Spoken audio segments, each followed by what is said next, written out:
Hey guys, welcome back. I have another video for you today.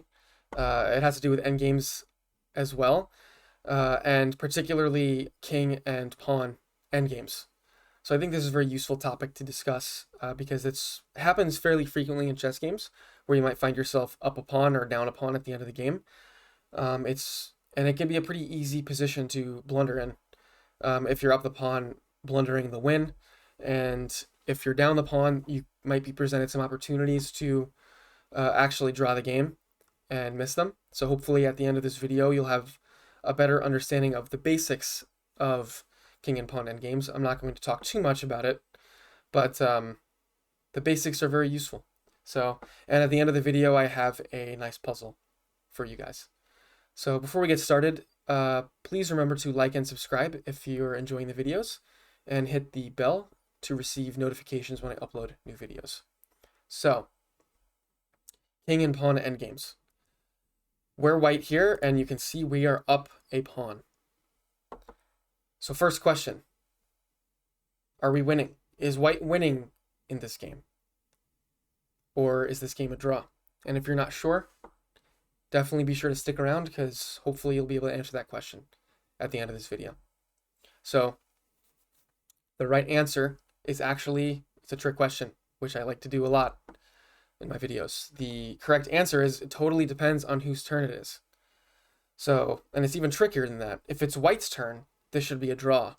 And if it's black's turn, then this should be a win for white. And the reason for that is because of a term that's known as opposition. And opposition is a complicated term, probably, but it means something fairly simple. What it means here is you can see these two kings are facing each other, and they cannot get any closer to each other than where they already are. So whoever's turn it is has to give ground to the opponent's king.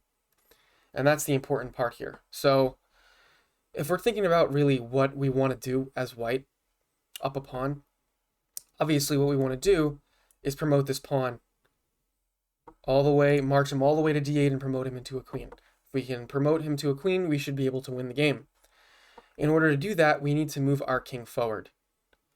Rule number one, if you're up the pawn, you always want your king in front of the pawn, okay? And the main goal for white in this example is to get their king onto e7 or c7. If we can get our king, let's do the fancy blue arrows. If we can get our king to either one of these two squares while protecting our pawn the whole time, then what we're doing is we are protecting these three squares and protecting the promotion square for our own pawn by the same principles of opposition that I went through 1 minute ago. So that's where we want to get. We want to get our king to here or here, okay? And that's baked into that whole idea is whose turn is it, and can white actually push his king forward without meeting resistance? So what we're going to do is I'm going to go through two examples. One, black's moving first, and the other example, white's moving first, and we will see how those games go. So first game, black moves first. White should be able to win here. So again, black can't move any of these squares and he has to give some ground. So let's say, in a simple example, black moves backwards. Probably wouldn't do that in reality. But if he does, we move our king forward. And we continue to move our king forward. The important part is moving the king forward while always protecting our pawn, making sure this king can't somehow sneak around and win our pawn from under our noses. But there is an important thing here. So let's say black moves to c7. We always want to keep opposition. What that means is do not play d4. Because if we play d4, black can play d7. And now we're in the same position we were in before, but now it's our turn to move. And we don't want that, okay? So don't play d4 here. Instead, what we can do is play e6. And that's the general idea if black is trying to sidestep us, is we're still gaining ground, but we're gaining it in the direction opposed to wherever black went, or white if black is up a pawn. So we move to e6, and now let's say our opponent's trying to go capture our pawn. He can't do that. Our pawn's covering this square, king's covering all these squares. so we actually can't make it. So he's going to go back to c7. We're going to push our pawn again. And a critical moment here. And also another moment that's similar. The kings are lined up with each other. But notice it's black's turn again. And he can't move to any of these 3 squares. So black, let's say he moves here. We're going to move our king to the promised land, which is e7 or c7, like I said. And now our pawn promotion is guaranteed. There's nothing black can do about it. Black can try only once, but there's nothing he can do to stop this promotion from occurring. And I'm going to go back. And we're going to talk about, instead of going straight backwards, let's say black goes here instead. Okay, not there. Sorry, here. That would make more sense. Again, we're going to try to gain ground with our king in the opposite direction of wherever black went. And notice if black goes here, he cannot capture the pawn. So we can just push our pawn. Okay, and now we're keeping opposition in this direction. Okay, so let's say black goes back here. We can push the pawn, and we're maintaining the opposition at all times. Let's say black goes to this side now. Now we're going to go here, moving forward, allowing an avenue for our pawn to move across the board. Okay, so we're going to continue doing this. And at this point, it's exactly the same as the way I had shown you before. We go to e7, and there's just nothing that black can do to prevent us from pushing the pawn. So again, always keep the king in front of the pawn, and we want to get the king to these 2 squares while protecting our pawn. Okay? Now let's see what happens when white moves first.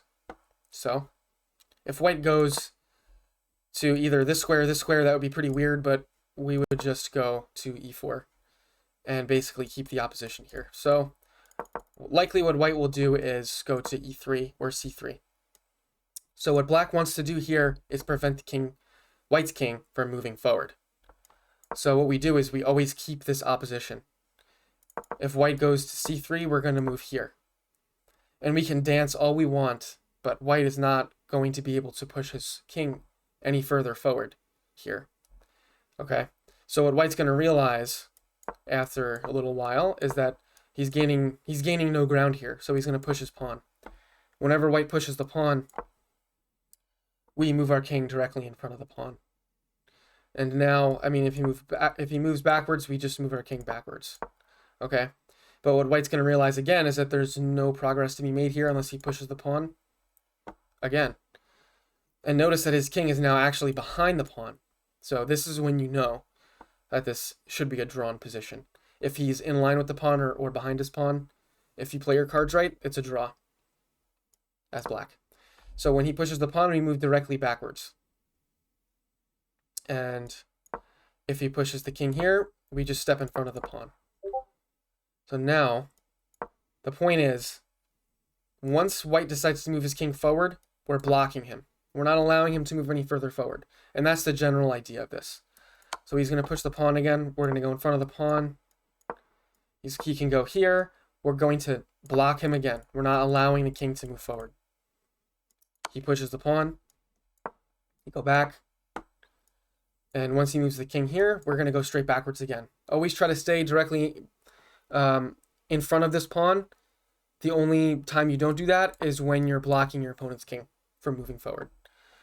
And here we have this ending situation here where, again, white has to push the pawn. And when white pushes the pawn, what we want to do as black is block that. And now this game is just drawn because, let's say white moves anywhere over here, we just capture it. So white's only option, white cannot move here because of our king.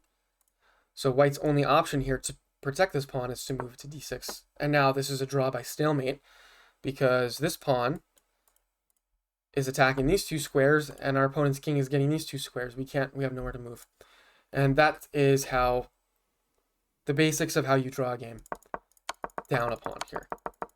Okay, so with white, we want to move our king as far forward as possible, and with black, we want to prevent the white king here from moving forward no matter what, essentially.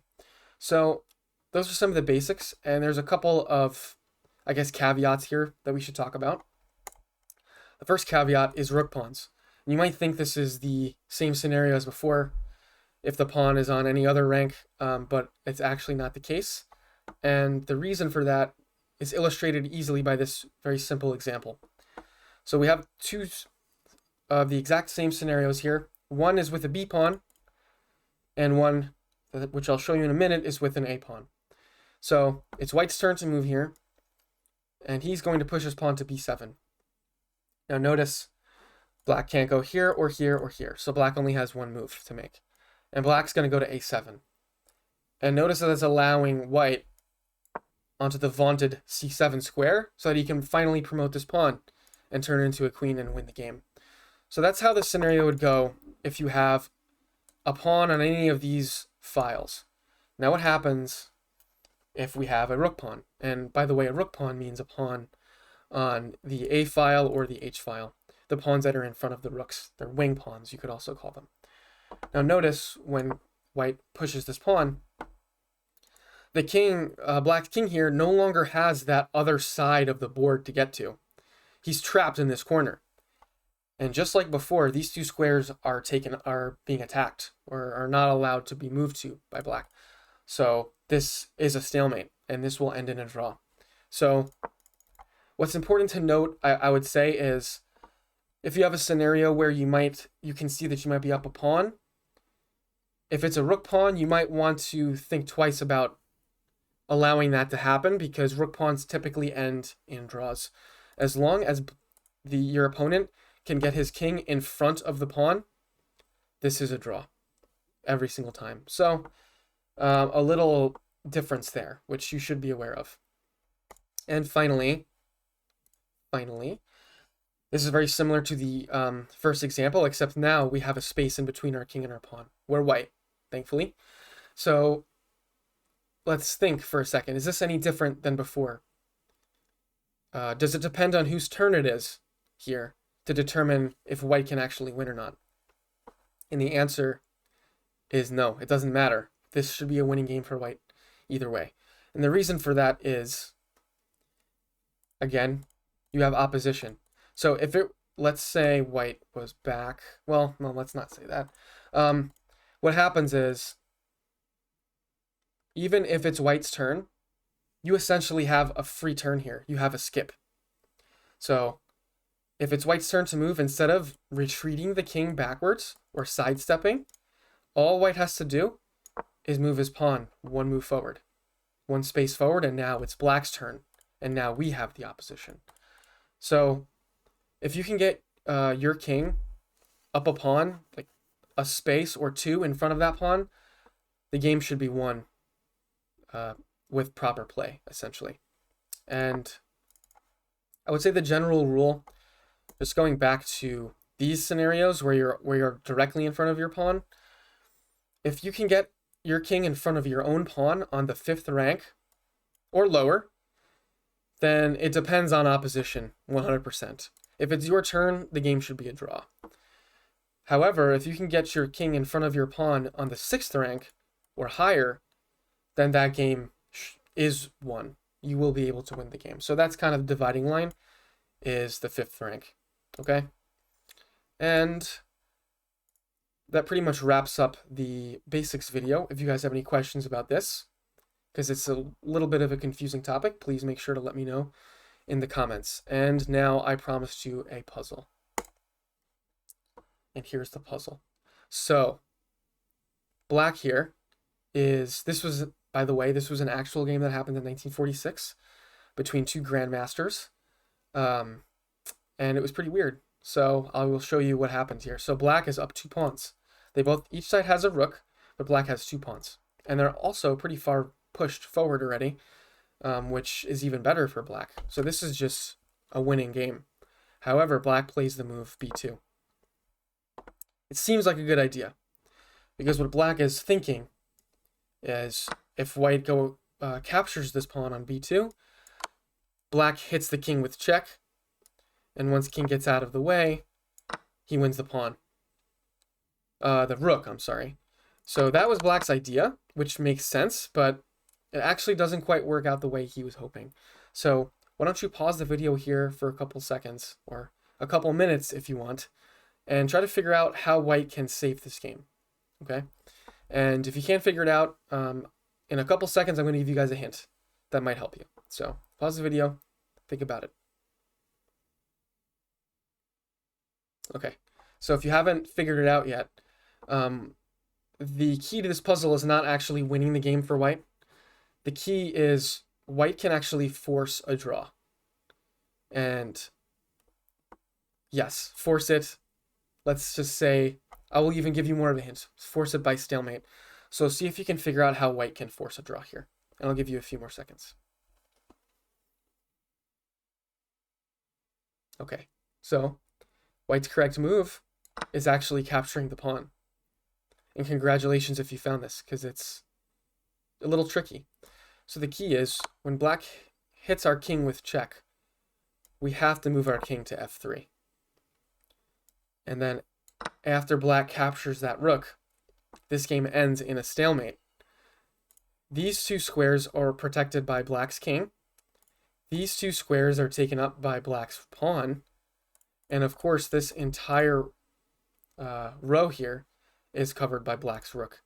So this is a draw for White. And this is what that guy found in 1946 to draw the game. So I thought that was a pretty interesting move. And it's another great example that even grandmasters make mistakes in chess. So don't feel down when you make mistakes and make errors. It's all part of the game. So that pretty much wraps up this video. Hope you enjoyed it, and I will see you next time.